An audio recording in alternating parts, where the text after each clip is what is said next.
Welcome in. Let's keep talking about these conferences. Today, we're talking about the Pac-12. And Pac-12 going through a lot of turmoil this offseason, losing UCLA, losing USC, might be losing more schools as well. But the 2022 season still has a lot of question marks, but also I think some really fun storylines. I think the Pac-12 has an opportunity to have a great year on the football field this upcoming season. So let's start with the contenders.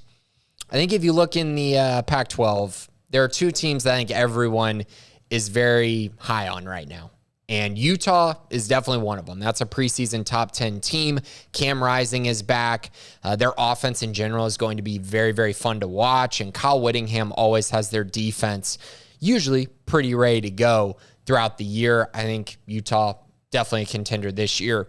USC, they get Lincoln Riley. They got Caleb Williams. They got a lot of fun, intriguing weapons at wide receiver with Jordan Addison. They're going to put up points. The question is, can they play enough defense to sustain that?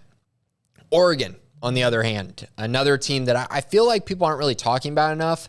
I think Oregon is very good, and they're on a side of the Pac-12 that I think is relatively easy. So their schedule is a little bit easier than the others, even though they still have, some dynamic games on there. I feel like Oregon's schedule benefits them pretty well. In general, I think Oregon and USC are probably going to be 9-3 teams this year. I think Utah is going to be a 10-2 team, maybe an 11-1 team as well. So all three very, very good. All three absolutely contenders to make it to the Pac-12 championship game. My dark horse in the Pac-12, and this is a team that they're a big dark horse for a few reasons. I think they're trending in the right direction with Chip Kelly, and that's UCLA, of course. I think that they are a team that kind of has this opportunity to shake up the Pac-12 a little bit as well. They play Utah and USC at home. They go to Oregon. So they play all three of the top teams in the conference. That gives them an opportunity to really make up some ground in the conference and maybe be a just shocker and get to the Pac-12 championship. I think they're probably going to be an 8-4, 9-3 team.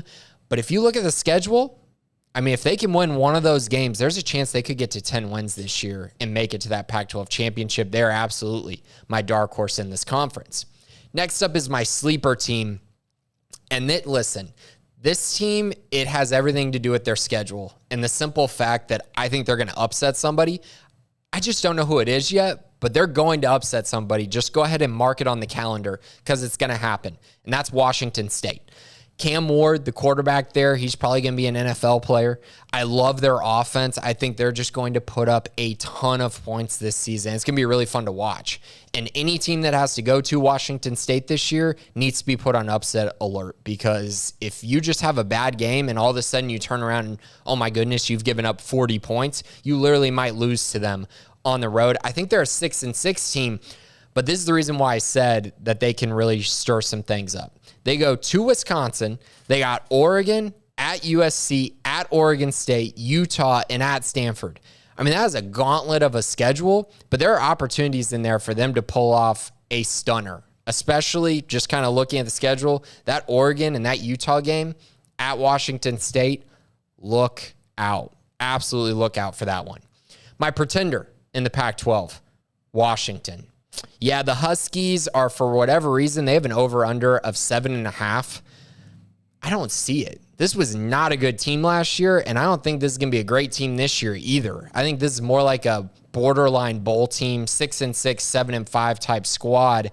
If you look at their schedule, at UCLA, at Arizona State, at Oregon, at Washington State, that's tough. And they play Arizona State earlier in the season, so Arizona State might still have their coach. They might still be playing for something early on, even though I'm not sure how things will go later in the year. But at UCLA and at Oregon, those are probably for sure losses. At Washington State, I think that's going to be a loss for them as well.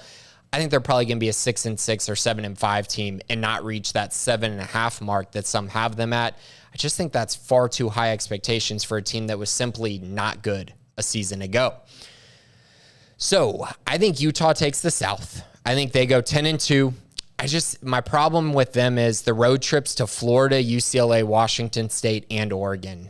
That's a tough schedule. I think they're going to drop 2 of those. I just think it's too much to ask of them to go through that clean, or at least with just 1 loss. And that game at Florida early in the year could really be the difference between this team going 11-1, 12-0, or 10-2 this upcoming season.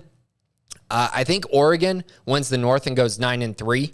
I think they win the division with ease. But the good news in the Pac-12, at least, is that it's the 2 best teams this upcoming year. This is the first time that they're doing this. So I actually think it's going to be Utah versus USC in the Pac-12 championship game. I think USC edges Oregon in the standings. I think USC, of course, will go 9-3 this upcoming year. I think Utah is going to beat USC this upcoming season in the Pac-12 championship, and that gives them an opportunity to make the college football playoff.